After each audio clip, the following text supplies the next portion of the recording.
Update रहने के लिए हमारा चैनल सब्सक्राइब करें और नोटिफिकेशन के लिए बेल आइकन दबाना न भूलें। यूपी के बहुचर्चित कौशाम्बी ट्रिपल मर्डर दलित हत्याकांड को लेकर पूरे प्रदेश में चर्चा इन दिनों जोरों पर है। बीते 15 तारीख को संदीपन घाट थाना क्षेत्र के पंडा चौराहे पर एक ही दलित परिवार के 3 लोगों की गोली मारकर हत्या कर दी गई थी। मामला जमीनी विवाद का बताया जा रहा था। बीते दिनों से कई दलों के नेता दलित परिजनों से मुलाकात कर खुद को दलित परिवार को जोड़कर पूरी मदद का आश्वासन दे रहे थे। सोमवार को इसी क्रम में पूर्व आईपीएस व उत्तर प्रदेश सरकार के समाज कल्याण विभाग के राज्य मंत्री असीम अरुण भी दलित परिवार से मिलकर हर संभव मदद का भरोसा दिलाया और दावा किया कि इस मामले को मुख्यमंत्री योगी जी ने संज्ञान लिया है और उन्होंने कहा कि दोषियों पर ऐसी कार्रवाई की जाएगी, उनके पुश्ते याद करेगी, वहीं उसको हटाया जाएगा और भूमिहीन लोगों को पट्टा आवंटित किया जाएगा। परिवार से मिले क्या आश्वासन? जी, माननीय मुख्यमंत्री जी ने, योगी जी ने इस घटना को बहुत गंभीरता से लिया है और मैं समाज कल्याण मंत्री के रूप में आज यहाँ परिवार से मिलने के लिए उपस्थित हूँ।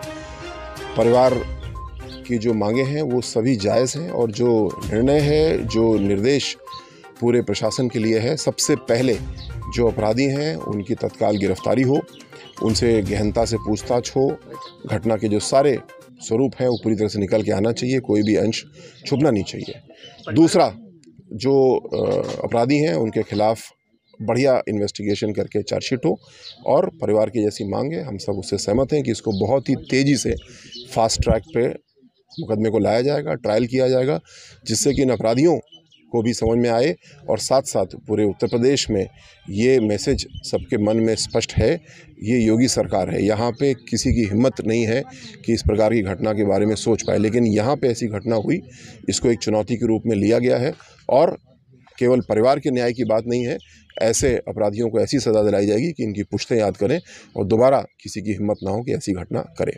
परिवार बुलडोजर की मांग कर रहा है, अभी तक कोई कार्रवाई नहीं हुई। इसके साथ साथ परिवार को पूरी तरीके से सामाजिक रूप से, आर्थिक रूप से मजबूत करने के लिए सरकार कार्य कर रही है।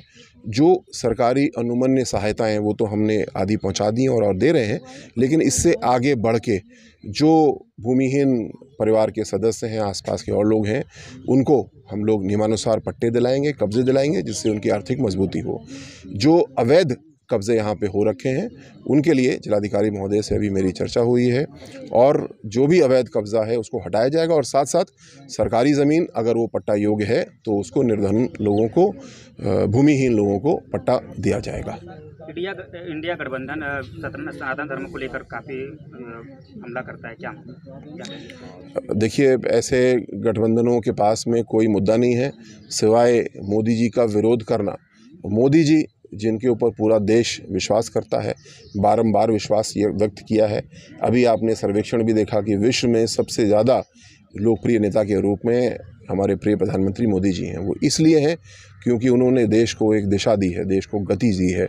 तो इस प्रकार के जो गठबंधन है उनका विरोध करना स्वाभाविक है, लेकिन उनके पास कोई मुद्दा नहीं है सिवाय उस व्यक्ति का, मोदी जी का विरोध करना जिन्होंने देश की इज्जत बढ़ाई है, देश का मान बढ़ाया है और हम सबको ऐसा रास्ता दिखाया है जिससे भारत अमृतकाल में विकसित देश बनने की राह पे है। अखिलेश यादव कानून लेकर काफ़ी हमला करते हैं, क्या क्यों, ऐसा क्यों होता है ये हमला? ये तो अखिलेश यादव ही बता सकते हैं और आप उनकी सुनते भी हैं। शायद नियम कायदे की जानकारी उनकी बहुत कम है और जो कानून बने हैं और जो कानूनों की आवश्यकता है उनको हम लोग, भारतीय जनता पार्टी की सरकारें, डबल इंजन की सरकारें बहुत बखूबी पूर्ति कर रही हैं। आप देख सकते हैं कि आज जो एविडेंस एक्ट, सीआरपीसी, आईपीसी थी, किसी सरकार की हिम्मत थी, किसी सरकार की कल्पना थी कि इसको परिवर्तन करने के बारे में सोच पाए। मैं तो पुलिस की सेवा 28 साल करके आया हूँ और 1861 का बना हुआ कानून आज भारतीय जनता पार्टी की सरकार ने पूरा ड्राफ्ट किया है, उसको सदन के पटल पे रखा है, उस पर चर्चा हो रही है और वो पास होगा।